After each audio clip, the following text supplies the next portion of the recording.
It's time for the Texas Renaissance Festival. Over 400 artisans and craftspeople await you in their beautifully recreated 16th century village. Enjoy a worldwide menu featuring savory dishes, tasty sweets, and a variety of drinks. Revel in the finest musicians, entertainers, and nightly fireworks. Stay the weekend with their Stay and Play Pass. Open weekends and Thanksgiving Friday from October 11th through November 30th. Get tickets and more at texrenfest.com. Family merriment awaits. Huzzah! Located in Houston's Energy Corridor, the Village School is here to serve students from age 2 through 12th grade with private day school and boarding school options. They're ranked as one of the top 20 K-12 private schools in America by niche.com because their world-class teachers provide exceptional learning experiences with a STEAM American curriculum in an international community. Visit thevillageschool.com to learn more or register for their STEAM Day open house on November 13th.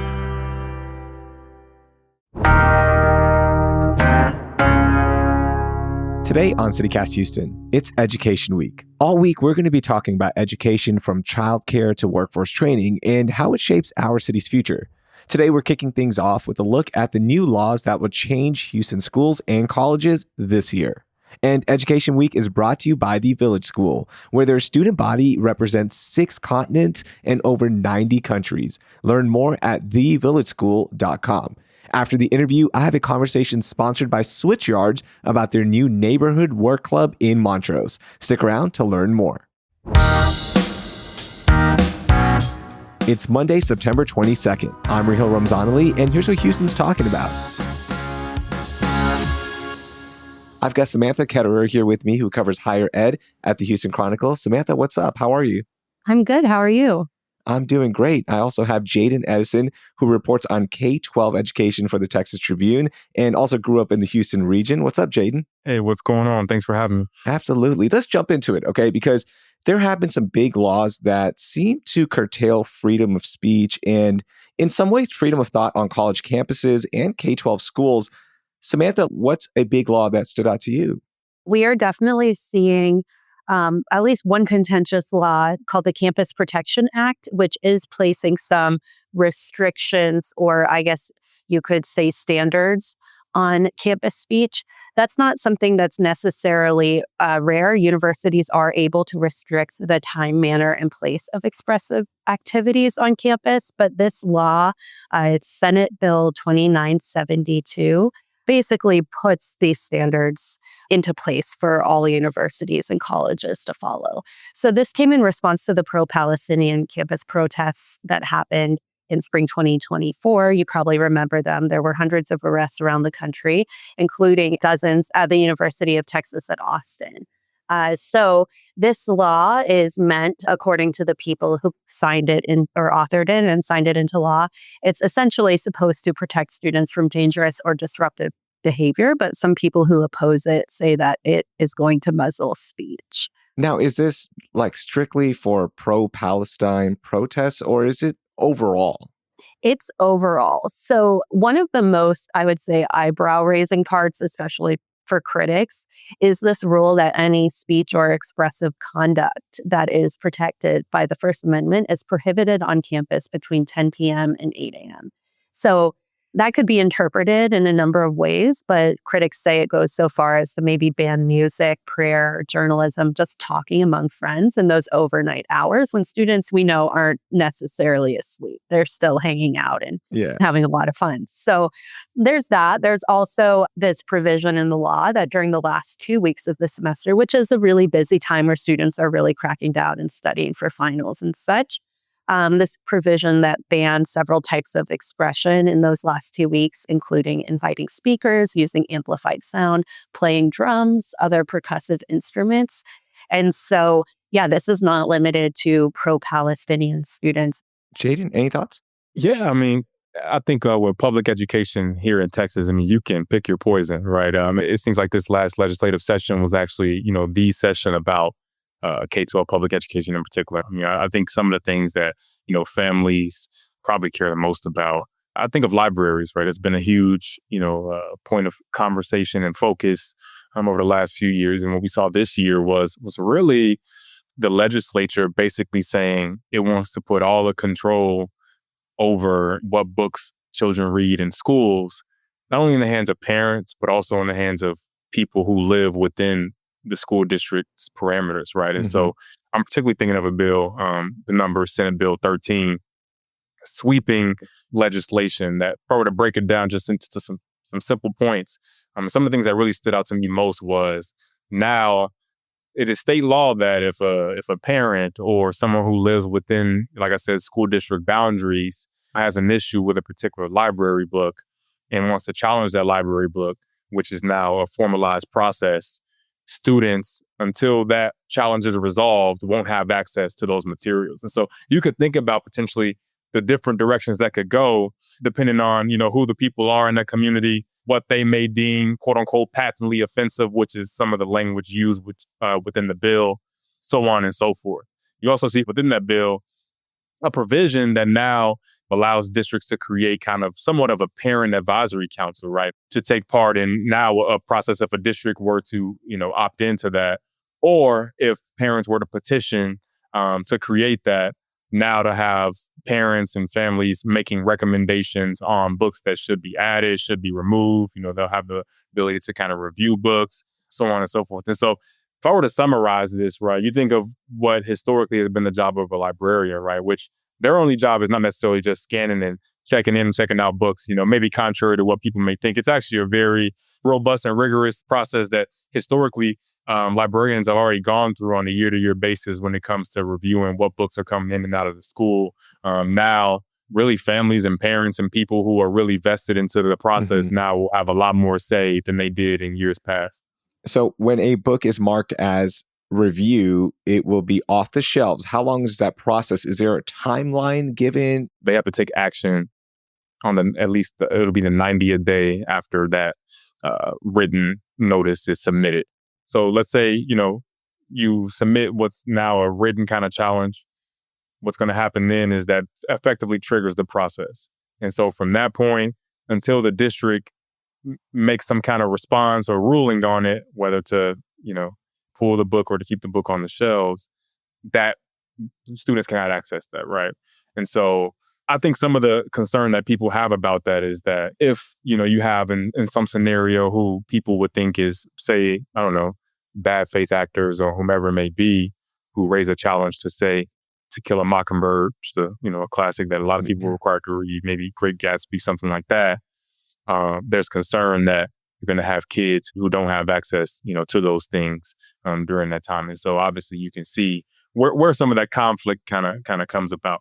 I guess we're kind of seeing this inflection point in education, right? On who gets to speak and how. I mean, I guess we'll just have to see how they're interpreted and challenged in the coming months.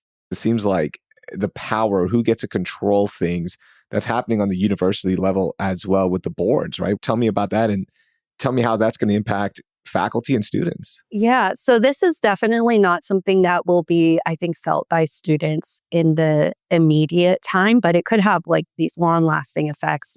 Senate Bill 37 is the law I'm referring to, and it was a priority for Lieutenant Governor Dan Patrick. Essentially, it gives governing boards a bit more power to approve or deny the existence of these groups called faculty senates that have been really instrumental in the day-to-day operations of universities and colleges. So essentially, they have a seat at the table in decision-making processes, and they do legwork on these massively time-consuming processes like curriculum reviews. And so now, essentially, all of the faculty senates at colleges and universities were disbanded by September 1st. And then any new ones that come up have more guardrails. So they're smaller, and faculty really aren't sure yet if their voices will be heard in these new groups, because the law also gives more authority to the boards to make more hiring decisions. So, for example, the provost, they're the person in charge of setting the academic priorities, right? And they oversee the faculty. And that's someone that the president formerly would have just selected on their own, but now they're going to have this board oversight in that selection process. How is that board selected? So at universities, the board members are appointed by the governor. So right now we have a mix of people. Most of them at this point now have been selected by Greg Abbott. It's a really important point to make because the problem that could arise here is like, where is the influence coming from?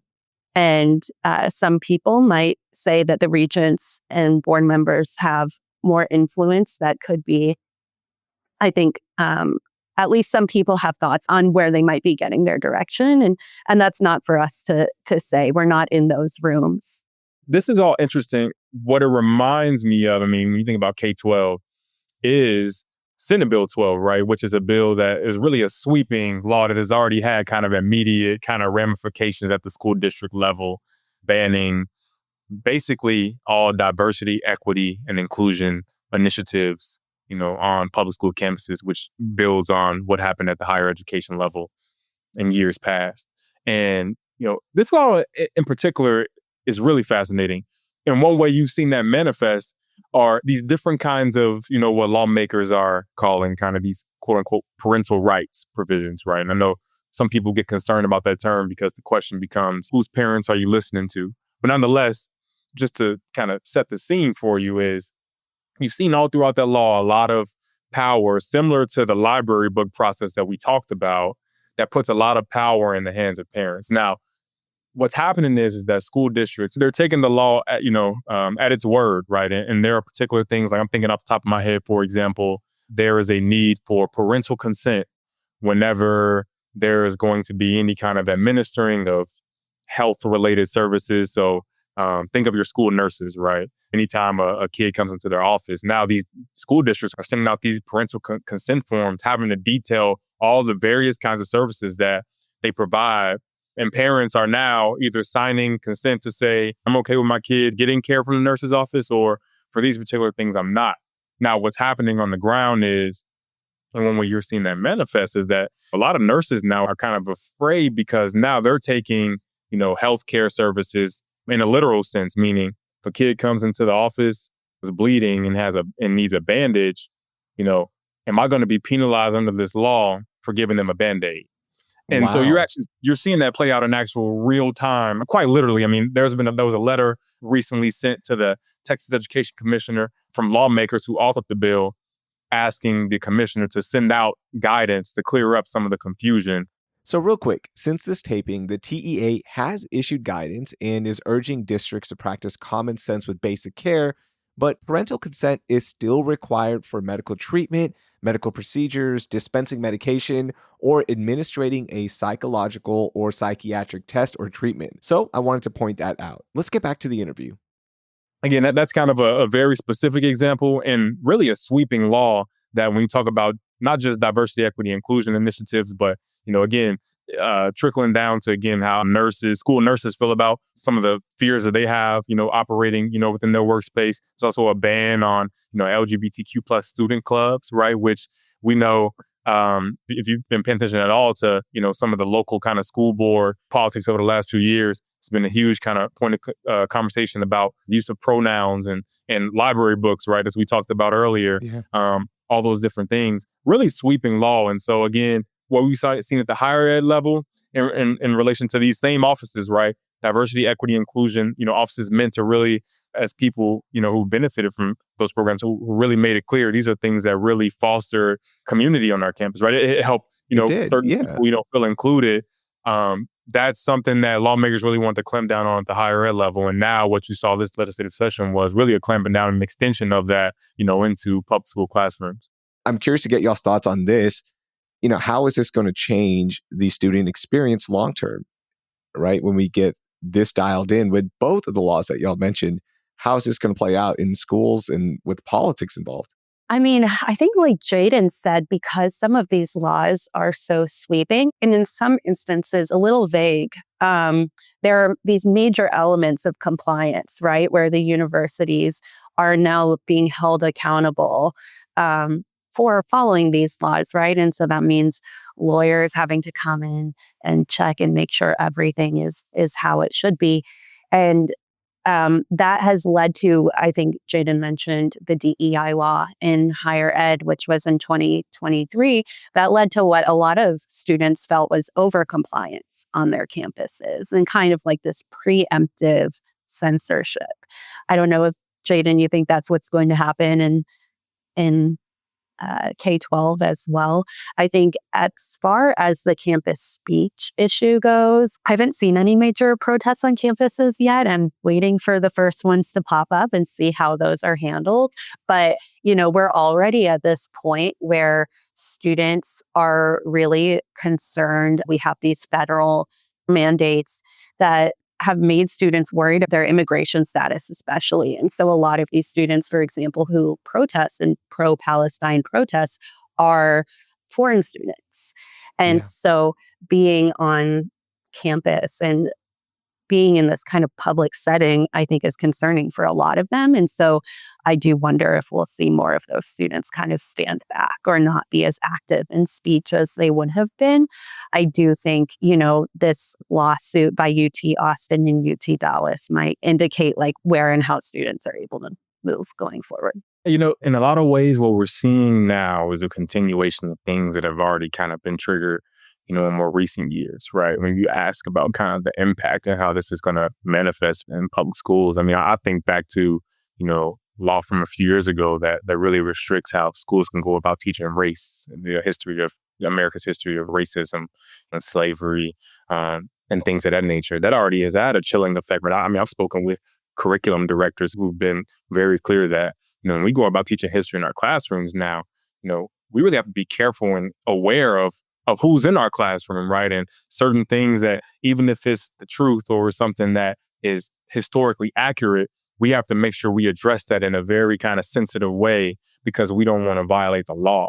When you talk about diversity, equity, and inclusion, broadly speaking, right? And we have to remember, Texas, the overwhelming majority of kids who go to Texas public schools are students of color, right?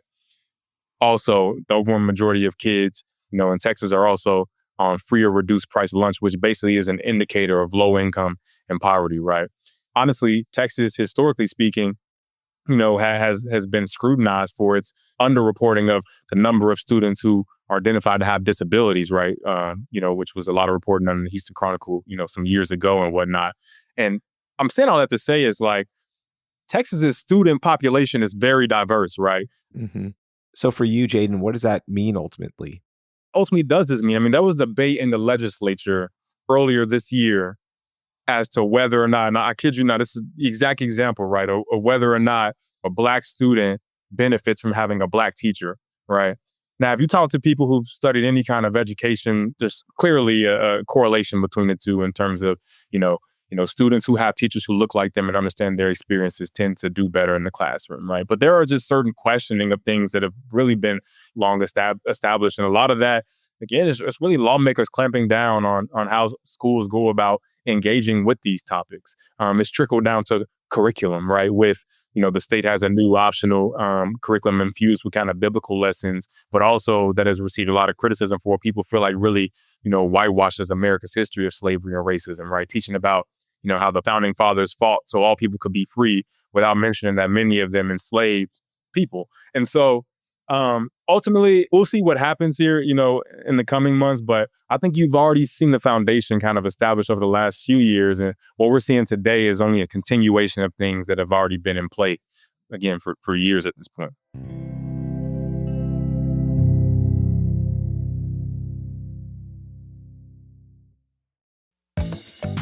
Ready to have some fun this summer? Well, downtown Houston is where you need to head because they're jam-packed with cool events every day.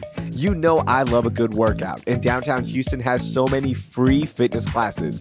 Plus, they have brand new dance classes at Market Square Park featuring merengue, bachata, and salsa. Just want to relax? How about some live music or their awesome movies under the stars? And you can't forget about their summer trivia nights at Trebley Park. There's something for everyone. So grab the kids, the dog, your date, or just yourself and enjoy your summer in Houston's original neighborhood. Here's one last tip. Blanket Bingo is back this month, but act fast because tickets do sell out. allowed. Find the full list of events at downtownhouston.org or text downtown to 56512 for all the fun at your fingertips. Downtown Houston. Get energized and revived.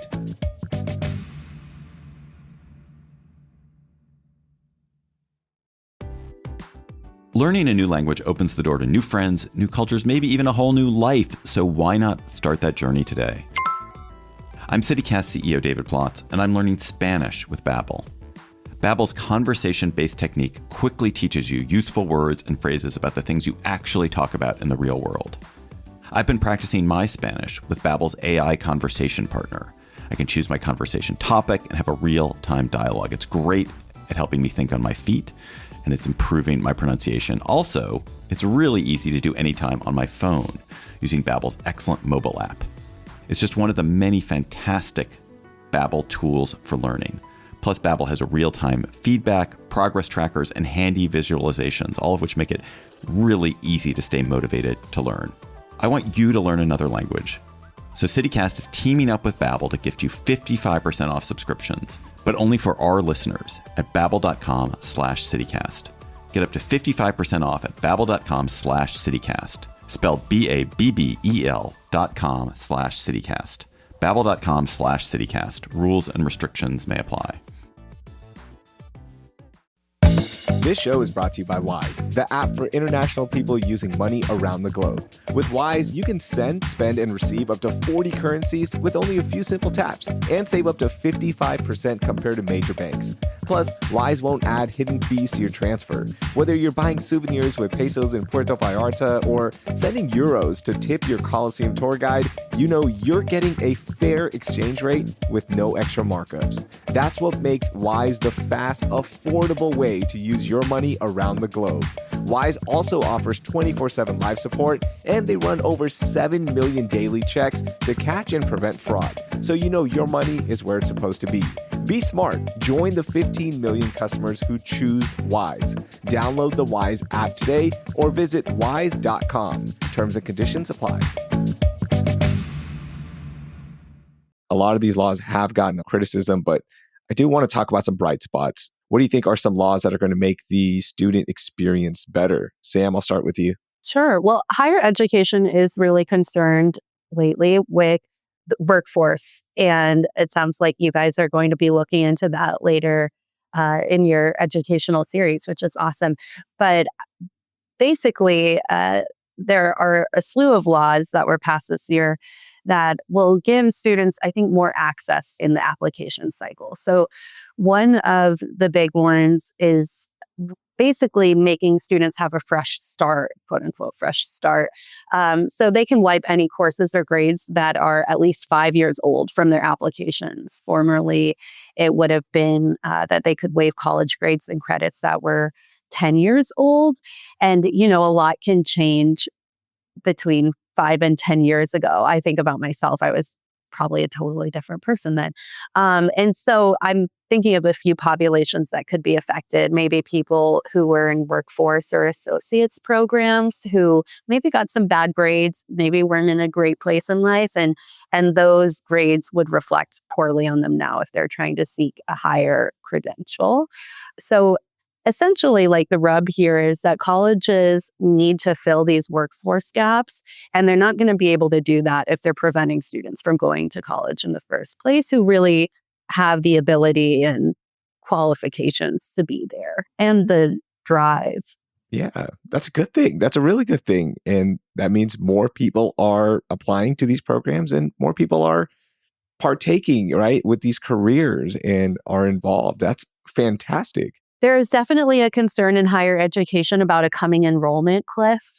But I think in Texas, our enrollment hasn't quite hit that cliff yet. We're still a growing population in other ways that states are not. So we still have like an ample K-12 population to pull from into our higher education system. But yeah, I mean, colleges do, struggle when students do worry about the return on investment in college. Is it worth it for me to attend and take out loans potentially? And so I think colleges do try to do what they can to reduce those barriers to education. And applications are absolutely one way they can do that. Jane, how about you? What's happening in K-12? Yeah, the interesting thing about K-12 is that, in the eyes of one person, something that's great, another person has a different kind of perspective on it, right? And I don't know if there's any other issue that kind of captures that other than the statewide now cell phone ban now that public schools now are required by law to create a cell phone policy kind of bell to bell to ensure that kids are not on their cell phones during class time. And so that's effective as we speak now. And this is one of those kind of issues that really does not fall neatly along kind of political lines at all, right? I mean, you have, people on all sides of the political spectrum that really see the need to curtail cell phone use to ensure that kids aren't being distracted in the classroom and that kids can really focus, on learning. Not only distract kids, but also potentially have, a negative effect on their mental well-being. My understanding of that is that that's an issue that's really grown more serious, if you will, coming out of the pandemic where, kids were home, all of their learning was virtual. So they're on these devices and, the issue has only kind of grown worse over the years. And it has really, really gotten worse than maybe a lot of people remember. And so on the flip side of that, though, there's a safety component, right? And I think the biggest point of contention that we see to the cell phone policies is how do we get in contact with our kids in the event of an emergency? And there's no place that where that's arguably, more important in Texas, where you think about what happened in Uvalde in 2022, where there were kids, in that tragic event in the school who were using their phones trying to contact their loved ones. And so that's something that schools kind of have to have in mind and to address, because that's the one thing I would say that parents, really, really are concerned about. And so I think a lot of districts are having to take a thoughtful approach in kind of how they go about that. And also the messaging things. At the end of the day, families just want to, they want their voices to be heard and they want to ensure that whatever policy is enacted, it's in the best interest of their kids. Jane, I was just going to say, talking to other parents, I have a fifth grader and we also have friends in middle school who are going through this right now. And, of course, the safety thing, my understanding is you can have the phone on you, it just can't be on and it's on you, right? Like you don't have to turn it in or anything. So if there is an emergency, the student hypothetically could turn on the phone and get in touch with their parents, whatever it may be. But the concern that I'm getting from parents is my student wants to talk to me throughout the day. If they're having a bad day and they need my help, it could impact their mental health as well. Like they can't get in touch with me. And this is some of the pushback that I've been hearing from my friends who are going through this right now. Right. And the one thing to note is that it depends on, the school district policy, right? There are some districts, to your point, that allow kids to have the phone on their person. There are others who may have their kids lock it up in a pouch or put it in somewhere, a place where it's not on their person, right? So that's certainly a thing where school districts have various, policies and whatnot. I talked to a district where they put their phones in kind of a magnetic kind of pouch, but they also keep the pouch with them at all times. And every teacher, every staff member basically has the ability to unlock those things they need to at any point in the day. And so that might curtail some of the concerns, but times are changing. I mean, this generation, right? I mean, kids now, they're learning on Chromebooks. Like when I was, in school, and really not even 10 years ago, we didn't use Chromebooks. We wrote essays on paper. Maybe phones were used during certain kind of fun activities, but for the most part, like the technology component wasn't, and again, I repeat this, right? This wasn't even 10 years ago. The technology component was not even as big as a factor as it is today in these kids' lives. Where now they're growing up, young kids in elementary school have iPads at young ages, right? And so the technology is such a kind of central piece to their lives, right? And also to your point, that kind of constant communication with parents, like, personally, my family, my mom didn't want to talk to me during the day. It's like, you're at school, focus, I'm going to be at work doing my thing. We'll talk when you get home, right? But times are different. It's and changed. So how do you, it's changed. That's why I say it's one of those things, even as a reporter, I think back on, I'm like, certain things, you report on, you write about, you're like, okay, this is pretty clear, or this makes sense here, this doesn't. But this is one of those areas where there's just so much like everybody kind of has a perspective. That's why I'm glad that you joined me, and Sam, you as well. Thank you all both so much. Thanks. Thank you. That was Samantha Ketterer, who covers higher education at the Houston Chronicle, along with Jaden Edison, the Texas Tribune's K-12 reporter. Education Week continues tomorrow as we look at what we can do to provide more quality programs for our youngest learners in Houston. Please help us grow the show by sharing this episode with 3 friends who attended college here in H-Town. Also, be sure to subscribe to the show if you haven't, as well as our daily newsletter, Hey Houston. Thanks. And don't go anywhere. In just a second, we have a segment sponsored by Switchyards. I'm talking to their creative director, Brandon Hinman, about what you can expect from Montrose's newest neighborhood work club and how you can join.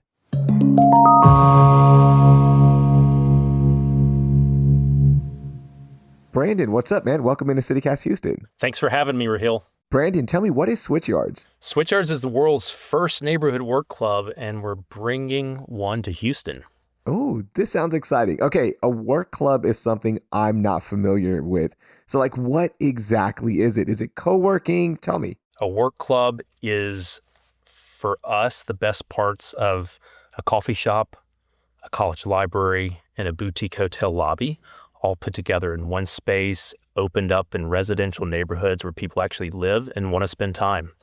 We keep it open 24/7, coffee's free, and folks join with a membership and they can come whenever they want. Hold on. Coffee is free? Like good coffee, right? Tell me. Hold on. 'Cause I'm a coffee nerd. I love coffee. There's free coffee. Come on. This is your place.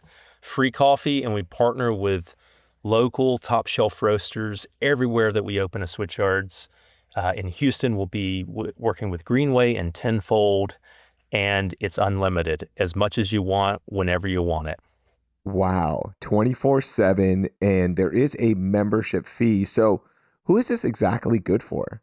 Work is changing. This is for everyone, all industries who have some hybrid or remote component to their work. When I say work is changing, we generally have more control over the where we get to work in 2025 than ever before in the history of work. So our members are coming from all industries, a range of ages.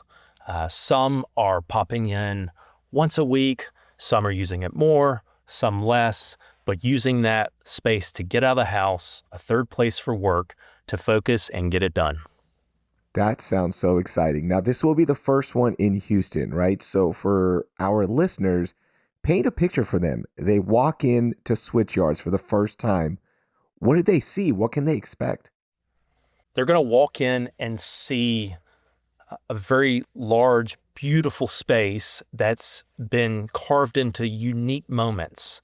And those moments blend cafe seating for more work around others, some heads down quiet library seating, bookable phone booths for those critical calls, even bookable meeting rooms where you can take a board meeting or a huddle meeting. You're going to see a cozy kitchen where you get that coffee that I was mentioning nonstop all the time. A lot of different seating, a lot of art, a lot of books, magazines, a lot of soul. That sounds so cool. And as you mentioned, there's areas for people who just want to put their heads down and work. There's more open seating. Is this a cool place to network and meet people as well? Absolutely. A lot of folks in there working on all kinds of interesting projects. Good place to rub shoulders and bump into folks. But also it is a place that people use to go and focus. So you're going to have a combination of these experiences, but overall, a great place to meet people in Houston who are working on interesting things. This sounds so cool. Brandon, tell me about this club drop. What is that? What can Houstonians expect? We'll drop all memberships to this club, 250 memberships. The membership is $100 a month, no-brainer price, and that gets access to the club and every other Switchyards club in the country 24/7. Those memberships will drop all in one morning, and that's on September 25th. And that's at 10 a.m. local time. And everyone who is getting on our early access list will be sent that link to buy a membership first. The last dozen clubs plus have sold out on drop morning. So Whoa. The product is great. The price point is no-brainer, and folks are loving it. Brandon, this sounds awesome, and it looks like this is going to be a hot membership. But what about for people who just want to see the space before they commit? Absolutely. We will host a really big party the evening before the drop on the 24th, where the entire city can come and check out the space. In addition, we'll have tours earlier that day and the day before. So 2 days of tours and then a party, a nice sneak peek event for the whole city to come check out what a Switchyards is before the drop. All right. All that information is going to be in our show notes. Brandon, thank you so much. Thank you. That will do it for today. I'm Raheel Ramzanali. Thank you for listening, and I have some homework for you. Be sure to check out all of our episodes for Education Week.